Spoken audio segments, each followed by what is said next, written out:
Iniciamos el capítulo 4 dando los preliminares para lo que va a ser el proceso de solución a un problema de programación lineal. Lo primero que debemos de hacer es que en las restricciones, en vez de desigualdades, nos queden igualdades, es decir, ecuaciones pues como las conocemos desde la secundaria.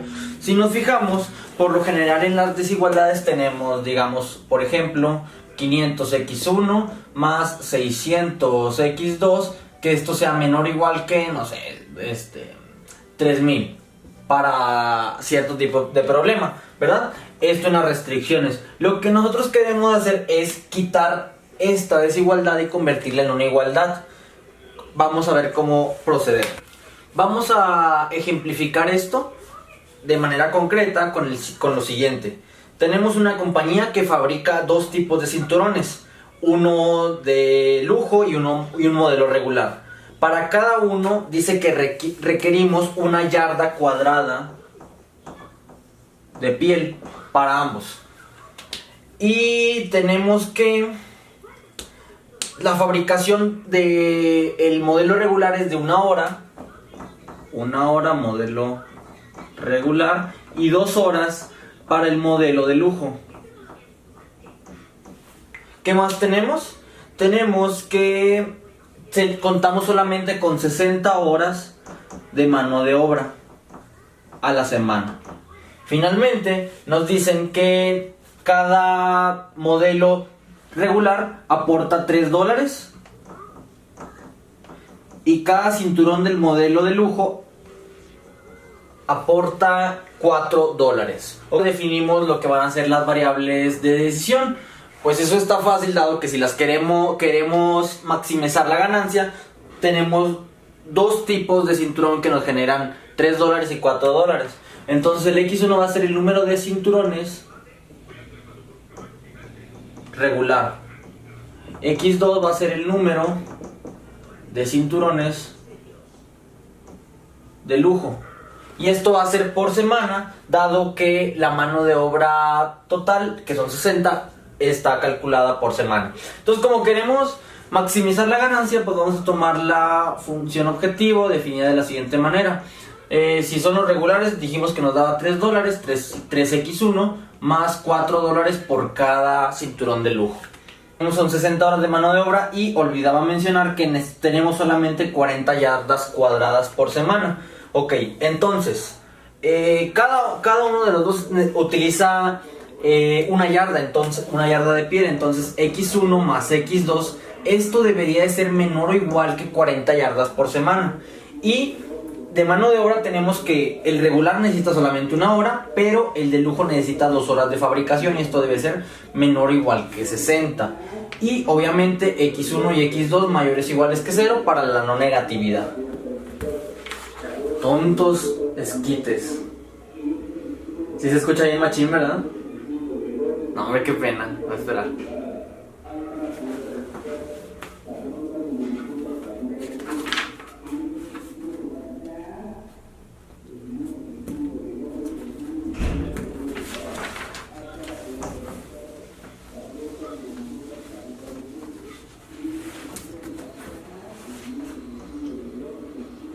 Teniendo definido el problema, vamos ahora sí a pasarlo a que estas desigualdades sean precisamente igualdades. Entonces, lo que tenemos que hacer es lo siguiente.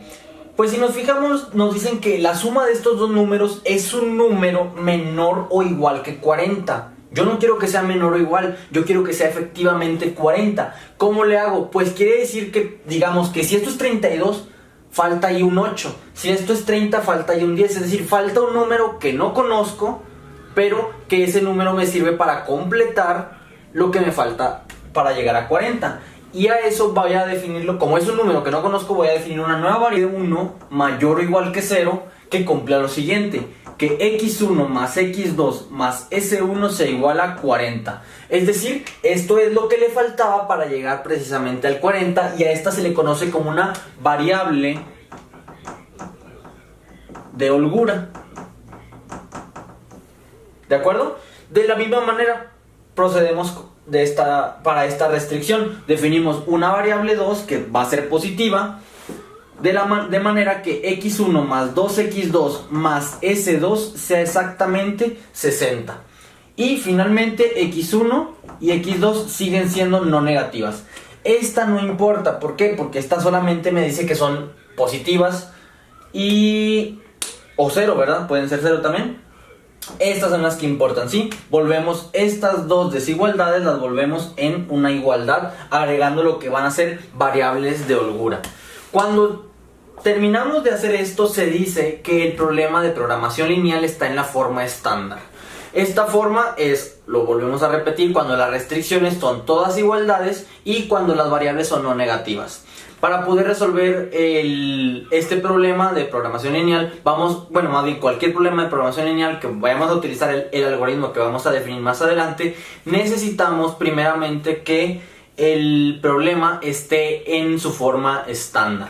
Vámonos a un segundo caso donde un problema lo queremos hacer en forma estándar, pero hasta ahorita habíamos visto que la restricción era menor o igual que cierto número. Vamos a ver qué ocurre cuando la restricción es mayor o igual que cierto número. Para ello vamos a recordar el problema de la dieta que está en un video anterior, que decía más o menos lo siguiente. Recordamos lo que era el problema de la dieta.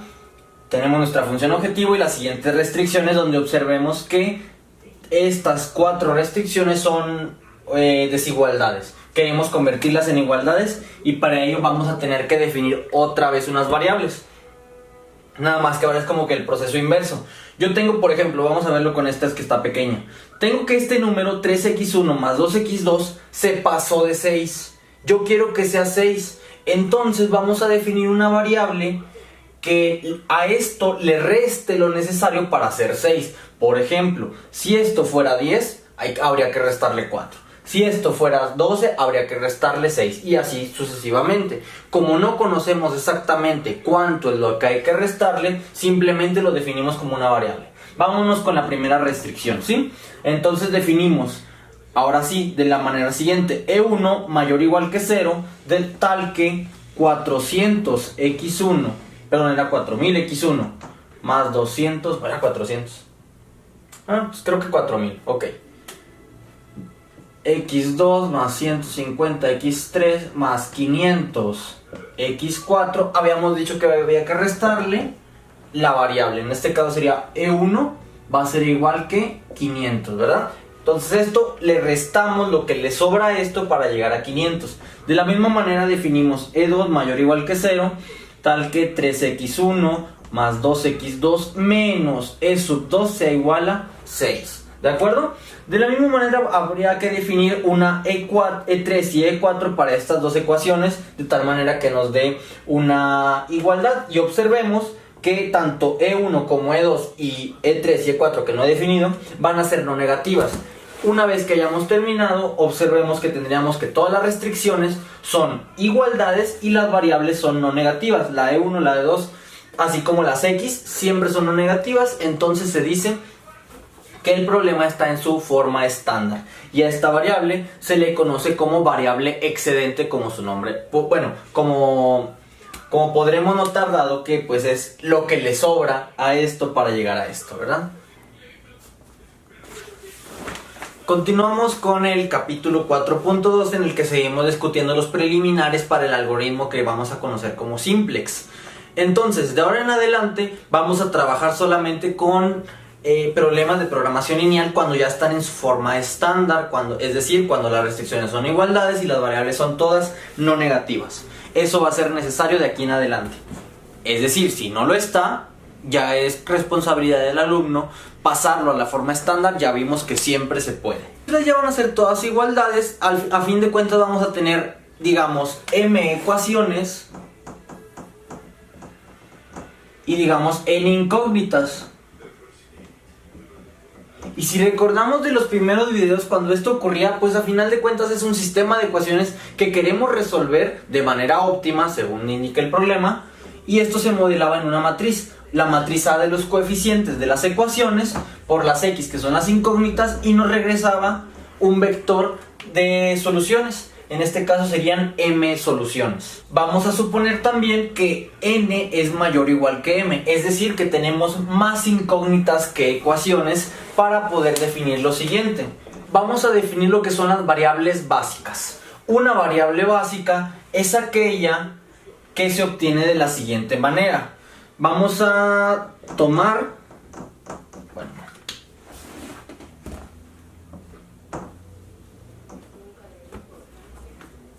Entonces, una solución básica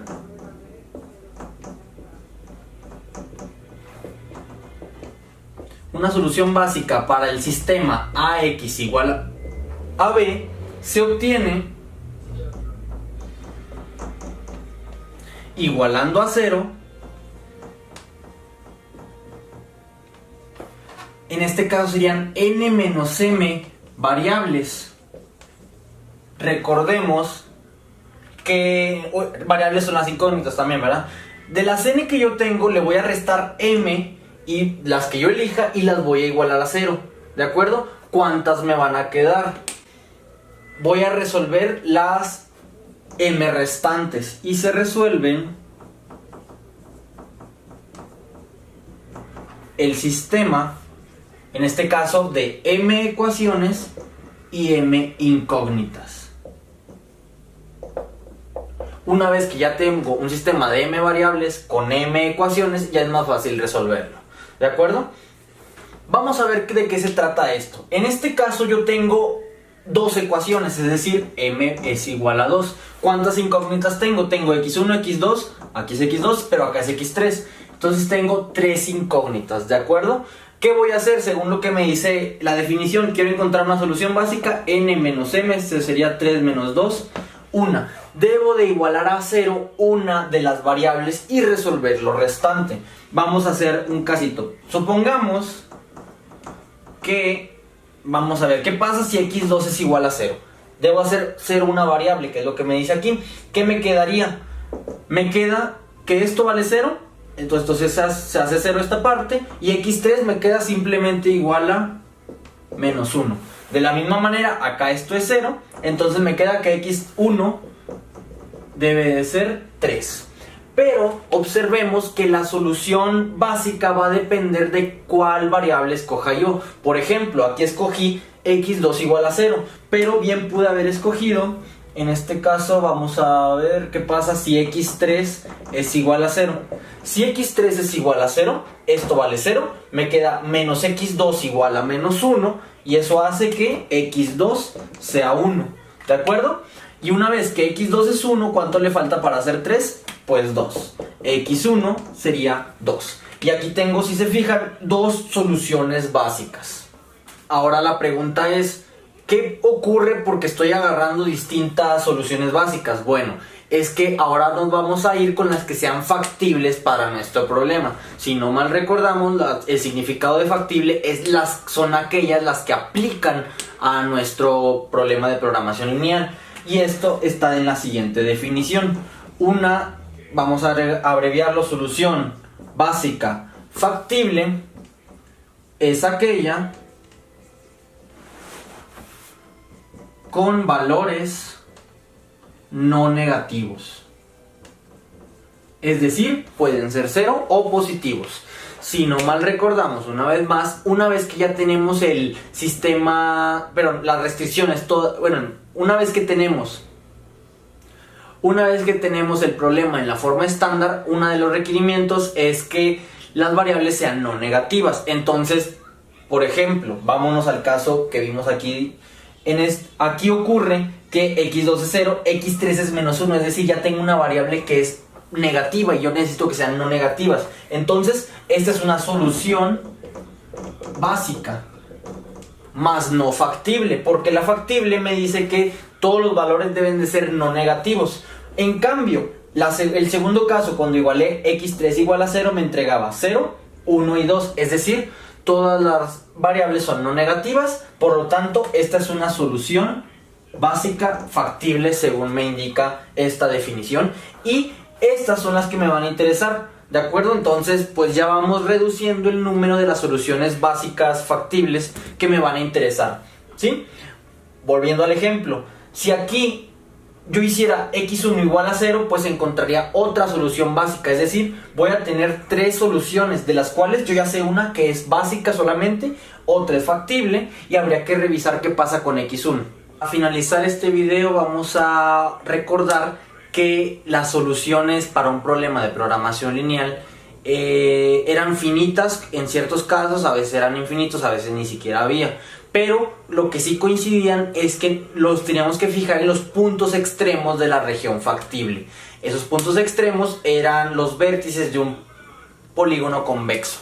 Entonces, tenemos un teorema que asocia esos puntos con las soluciones básicas factibles que acabamos de analizar. Dice que un punto en la región factible es extremo, es decir, es de los probables de solución para nuestro problema, si y solo si es una solución básica factible. Entonces, va a bastar encontrar una solución básica factible para nuestro problema para asegurar que ese va a ser un punto extremo en nuestra solución, y es decir, que va a ser de los probables puntos que nos van a dar una buena solución.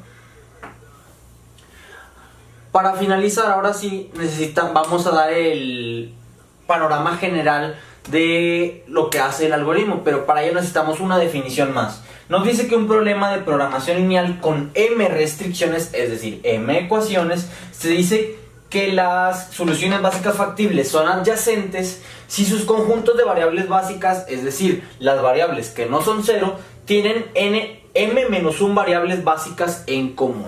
Vamos a ver qué ocurre con eso. Regresando al ejemplo que habíamos visto anteriormente, teníamos x1 más x2 igual a 3 menos x2 más x3 igual a menos 1. Y habíamos visto que si igualábamos a 0 x3, obteníamos x2 igual a 1 y x1 igual a 2. Sin embargo, si igualábamos a 0 x2, obteníamos x3 igual a menos 1 y x1 igual a 3. Vamos a ver si estas dos soluciones son adyacentes, ¿de acuerdo? Ok, bueno, notemos que en este caso esta ni siquiera es factible, ¿verdad? Y aquí estamos trabajando con aquellas que son factibles. Vamos a hacer que lo sea, vamos a suponer que esta es positiva, y ahí ya tendríamos que las variables que no son 0 son positivas. Es decir, las dos son soluciones básicas factibles, lo estamos suponiendo, ¿verdad? Podría pasar. Ahora, vamos a ver si ahora sí estas dos son adyacentes. Nos dice que sus conjuntos de variables básicas, es decir, las que no son 0, es decir, esta y esta, tienen m-1 variables básicas en común. Vamos a ver cuáles son las que tienen en común. A ver, esta es x2, acá anda el x2, no. Esta es x1. Esta es x1. x1 anda aquí y también anda acá, ¿verdad? Y por otro lado, esta es x3, x3 está acá, es decir, es 0, no es de las no negativas. Por lo tanto, esta y esta son variables básicas que tienen en común. Vamos a ver si en realidad son las m-1. Como aquí nuestra m es igual a 2, dado que tenemos solamente dos restricciones, ¿cuánto valdría m-1? Precisamente 1. Es decir, el conjunto de variables en común que tienen estas dos soluciones básicas factibles debería de ser 1, y efectivamente lo son. Por lo tanto, estas dos, esta y esta, son variables, se les conoce como variables básicas adyacentes. Con esta definición podemos ahora sí ver el panorama general de lo que hace el algoritmo simplex. ¿Qué es lo que hace este algoritmo? Dice que encuentra una solución básica factible para el problema de programación lineal, lo cual no es difícil, dado que igualamos a 0 n-m variables y ya es fácil resolver un problema, un sistema de ecuaciones de n variables, n incógnitas, utilizando el Gauss-Jordan. A la primera solución básica factible que encontramos se le conoce como solución inicial. Para el segundo paso lo que hacemos es tomamos esa solución básica factible y observamos cuáles son las adyacentes a ella. Las que sean adyacentes a ella las vamos a probar con la función objetivo. Si una es mejor que la que habíamos encontrado, tomamos esa y observamos las adyacentes a ella, y así consecutivamente hasta que encontremos una una solución tal que todas sus adyacentes ya ninguna le gane. Una vez que hayamos hecho eso, esa va a ser nuestra mejor solución. Es decir, vamos a estar repitiendo este proceso algunas veces. Se asegura que este proceso es finito, sin embargo, podría llegar a ser un poco largo. Esto ocurre debido a que tenemos bastantes combinaciones de variables adyacentes. La buena noticia es que, a pesar de ser largo, por lo general es un proceso que no debería de pasar de las 10 iteraciones, por exagerando, también debido a la naturaleza del algoritmo simplex. Entonces, a lo mejor vamos a tener que encontrar a lo mucho unas 5 o 6 soluciones básicas factibles hasta llegar a la mejor solución.